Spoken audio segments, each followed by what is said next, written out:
Paul and I are both historians located in a media and cultural studies school, and that's very much conditioned our approach here and the way in which this article has arisen.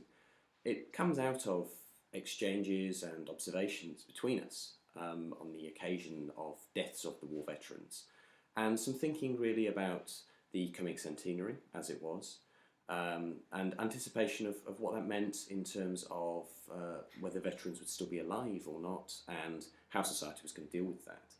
And in anticipation of that centenary, we started to see more conference opportunities coming about, and so we developed some systematic thinking about these issues.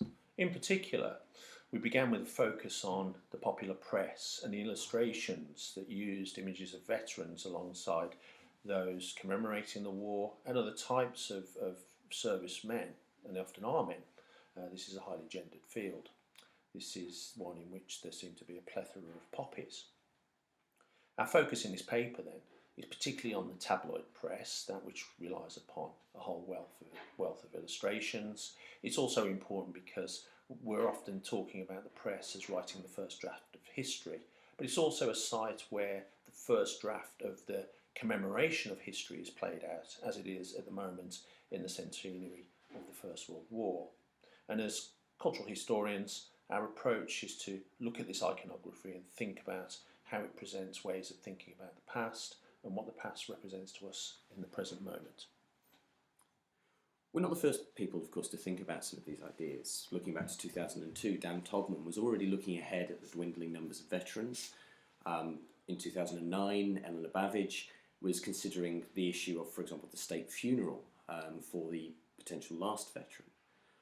But setting it in the context of the present moment, of the ongoing centenary, situates it in some wider issues of public history and in some issues of embodied memory, focusing on that individual veteran. So, we find ourselves in the first year of the centenary commemoration of 4 years of the Great War. And the prodigious amount of writing and activity, physical events, documentary television and fictions, we think demand further investigation along the lines that we presented here in our reflection on the presentation of the veteran. And this is going to go on for quite a while.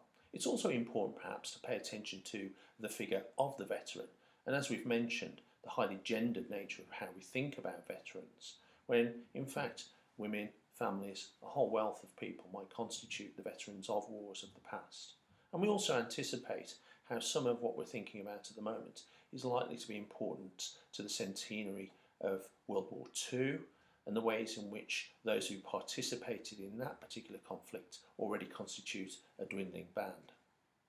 Of course, to pick up on that idea of veterans from Paul, the idea that anyone can be a veteran, of course, means that, strictly speaking, anyone is an audience for work of this kind, because it's about a subject that we can all participate in and relate to in some kind of way.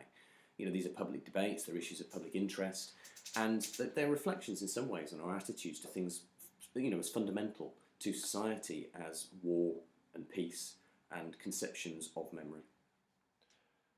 Work such as this, we think, fits into a wider literature, whether it's about the First World War in particular, but also that which attends to the nature of public history, the kind of history making and reflection which takes place within academia and beyond it, in writing, but also in forms of performance. So here we're thinking about the work contributed by Ludmila Jordanova, Jerome de Groot, figures like Hilda Keane and Paul Martin, all of which offers us interesting ways of thinking about the very active nature of history in contemporary life and its importance in contributing to who we think we are, where we think we've been, and also where we think we're going as a collective.